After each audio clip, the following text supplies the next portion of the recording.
Okay Yash, వచ్చిన పని అయిపోయింది కదా, ఇక నేను బయలుదేరుతాను. సింధు, ఇంకో పని మిగిలి ఉంది సింధు. ఇంకో పనా? ఏంటది?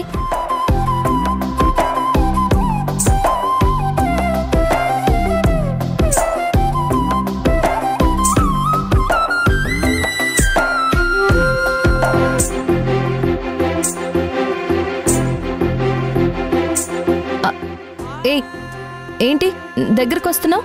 ఇది పబ్లిక్ ప్లేస్, అలాంటివన్నీ ఇక్కడ కుదరవు.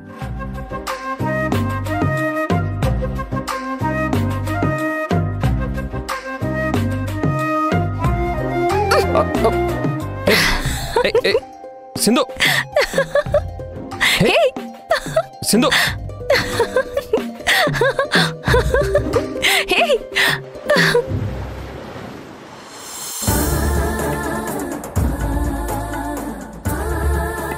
సింధు, ఒకప్పుడు మనం లవ్లో ఉండి దూరంగా ఉన్నా చాలా హ్యాపీగా ఉండేవాళ్ళం. కానీ ఇప్పుడు భార్యాభర్తలుగా దగ్గరగా ఉండి కూడా సంతోషంగా ఉండలేకపోతున్నాం.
నన్ను క్షమించు సింధు.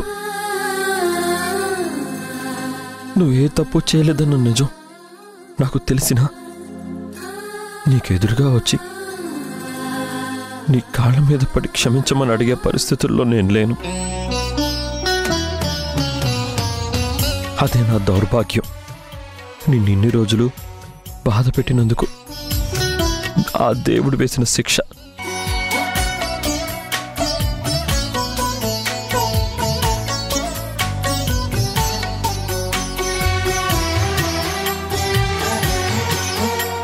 నా బాధను నీతో పంచుకోవాలనుంది, కానీ బయటపడలేను. అలాని ఆ బాధని నాలో నేనే దాచుకొని అనుక్షణం నరకయాతన అనుభవించలేను. అటు ఇటు కాకుండా మధ్యలో నలిగిపోతున్నాను సింధు.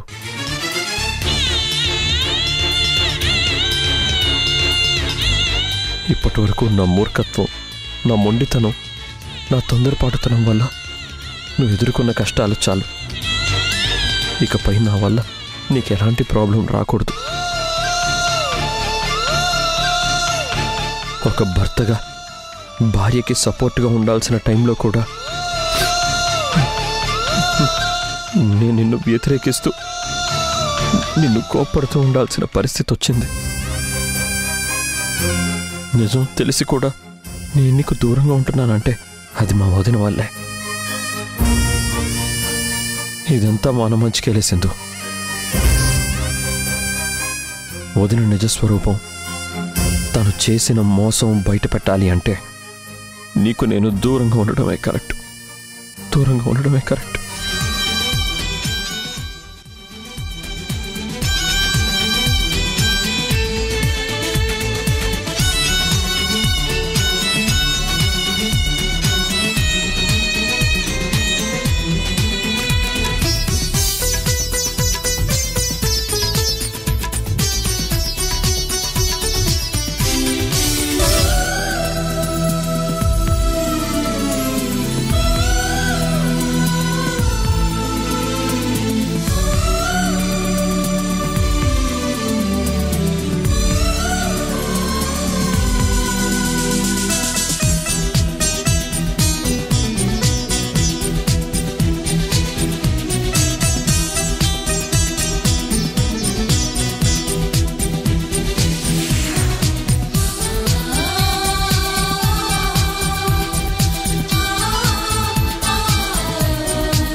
సింధు, నీ దగ్గర నేను ఇలా రోడ్డుగా ఉండడానికి కారణం ఏంటనేది త్వరలో నేను తెలుసుకుంటావు సింధు. నన్ను అర్థం చేసుకొని నన్ను క్షమిస్తావని అనుకుంటున్నాను.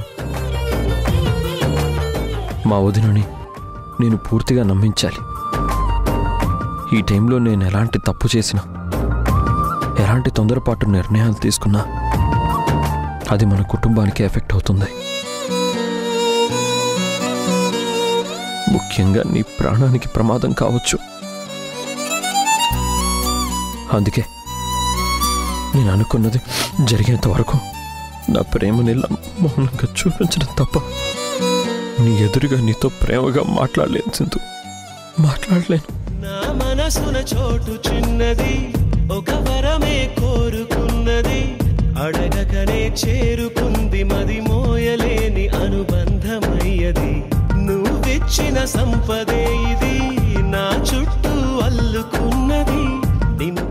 ఇప్పుడు నువ్వున్న సిచ్యుయేషన్లో అందరి ముందు మనం భార్యాభర్తలుగా కలిసి ఉండలేము సింధు. మనం కలిసి సంతోషంగా ఉండే రోజు త్వరలోనే రావాలని దేవుణ్ణి కోరుకుంటున్నాను.